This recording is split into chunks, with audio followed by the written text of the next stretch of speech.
أعوذ بالله من الشيطان الرجيم. بسم الله الرحمن الرحيم. قل أطيعوا الله والرسول فإن تولوا فإن الله لا يحب الكافرين.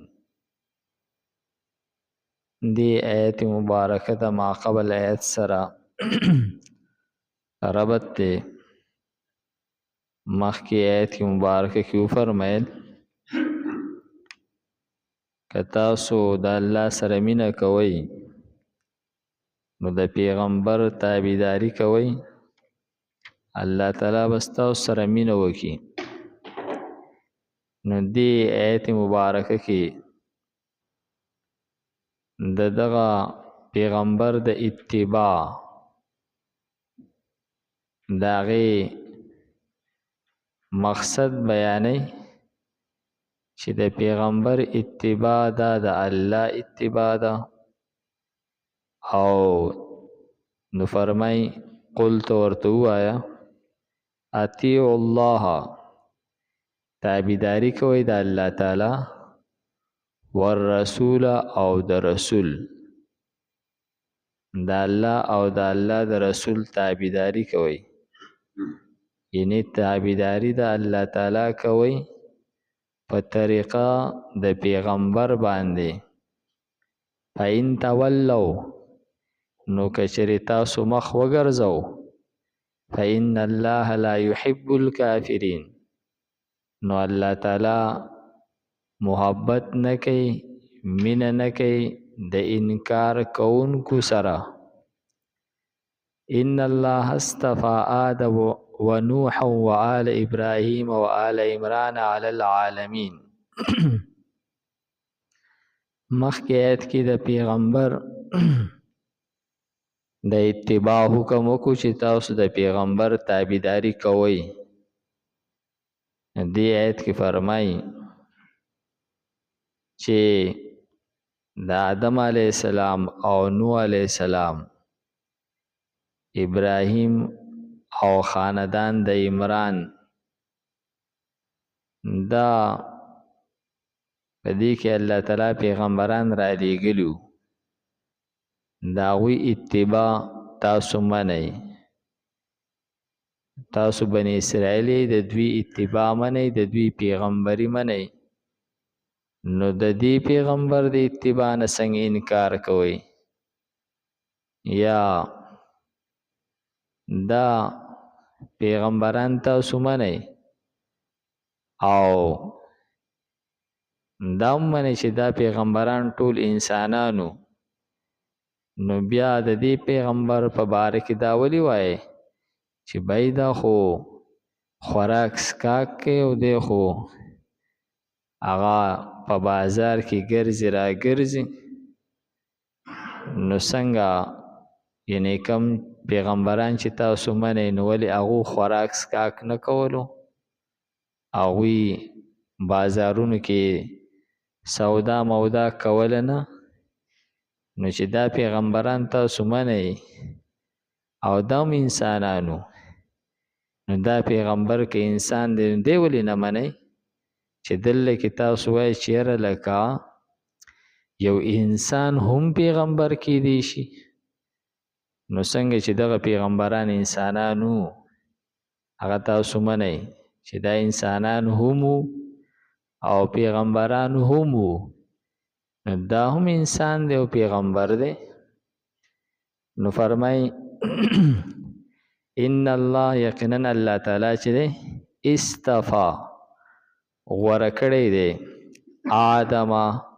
آدم علیه السلام. گویا چې دا آیت د رستو چې کوم واقعه ذکر کیږي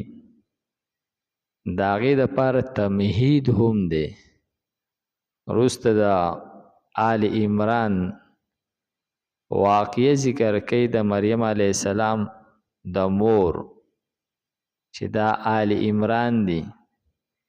د هغې دپاره تمهید په طور باندې دا خاص خاندانونه ذکر کوي چې د ټول نه اول خو الله تعالی آدم علیه السلام غوره کو په ټول هغه دنیا کې چې کم مخلوقات دي څومره الله تعالی مخلوقات پیدا کړی دي 18,000 پای کې آدم علیه السلام ته یو اعزاز ورکو چې د اشرف المخلوقات وګرځو نیو غورواله د آدم علیه السلام داو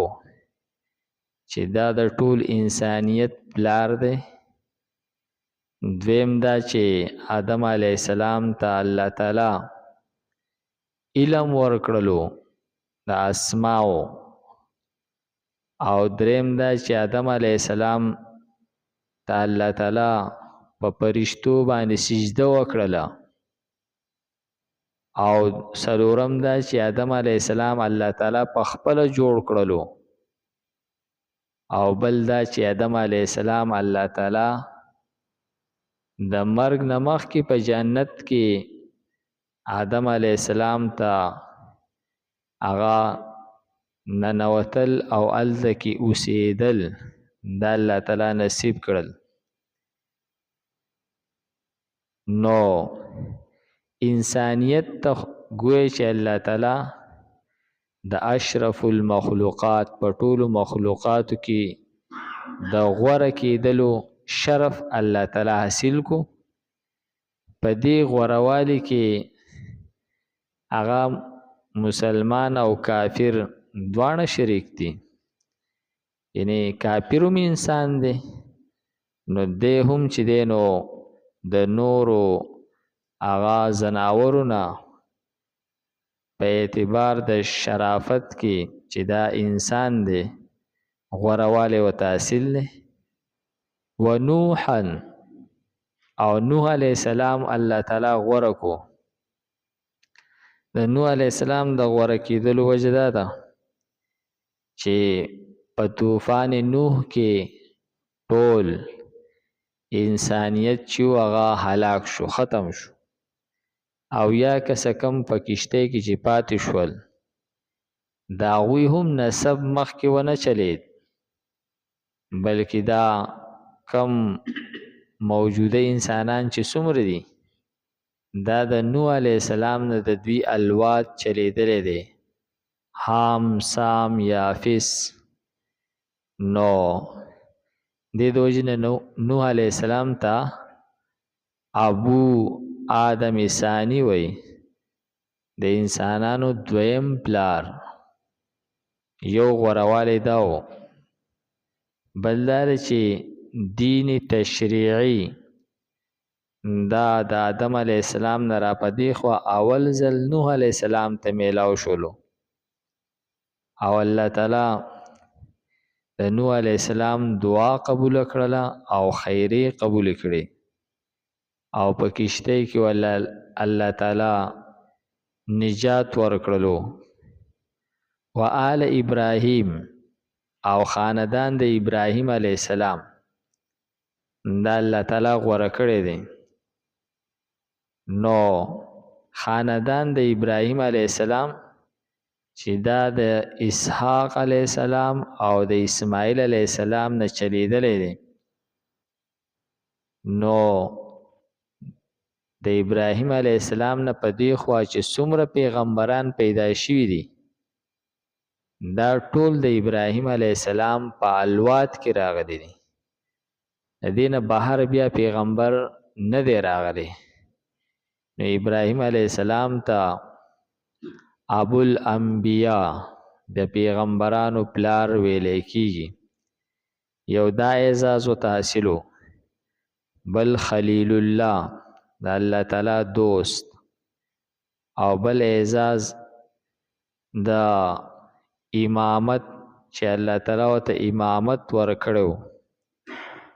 او بل اعزاز داو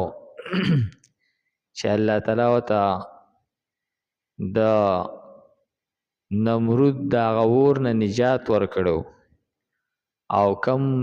سخت امتحانات چې په ابراهیم علیه السلام باندې راغلو الله تعالی په دغه امتحانونو کې کامیابی ورکړي و ابراهیم علیه السلام ته وآل عمران او خاندان د عمران. دا هم د ابراهیم علیه السلام په خاندان کې راځي، خو دوی ته بیا په دغه وخت کې خپل یو خصوصیت حاصل شولو چې په دې خاندان کې هغه مریم علیه السلام، عیسی علیه السلام هغه مبعوث شولو. نو فرمایي چې خاندان د عمران دا غوره کړی دی الله تعالی علی العالمین په پورا مخلوقات باندې. ذریتا الواد ده بعضها زینی د دوینا من بعضن د زینونا، یعنی دا ټول د آدم علیه السلام الواد ده، او بیا د نوح علیه السلام نه لاندې چې دي دا بیا د نوح علیه السلام الواد دی، او د ابراهیم علیه السلام نه لاندې دا ټول بیا د ابراهیم علیه السلام الواد دی. نو دا ټول گویا چې د یو بل الواد دی. والله سمیع علیم، او الله تعالی اوریدونکې او علم والده. قل وایا اطیعوا الله، تابعداري کوئ د الله تعالی، والرسول او د رسول. فإن تولوا نو کچری تاسو مخ وګرځو، فإن الله نو یقینا الله تعالی چې دی لا يحب الكافرین نخوخی کافران. ان الله اصطفى یقینا غوره کړی دی الله تعالی آدم علیہ السلام، ونوحا او نوح علیہ السلام، وآل ابراهیم او خاندان د ابراهیم علیہ السلام، وآل عمران او خاندان د عمران، علی العالمین په مخلوقات باندې. ذریتا الواد د بعضها زینی د دوینا من بعض د زینونا. والله سمیع علیم، او الله تعالی اوریدونکې او علم والده. الحمد لله رب العالمین والعاقبۃ للمتقین، والصلاة والسلام علی خیر خلقه محمد و آله و اصحابه اجمعین. پروردگار زموږ دا ناسته په خپل دربار کې قبول کړي. پروردگار موږ ته د قرآن پاک سمجھ بوجھ را نصیب کړي. د مرګ نه مخکې موږ ته په دې باندې عمل کولو توفیق راکړي. صلی الله تعالی علی خیر خلقه محمد و آله و اصحابه اجمعین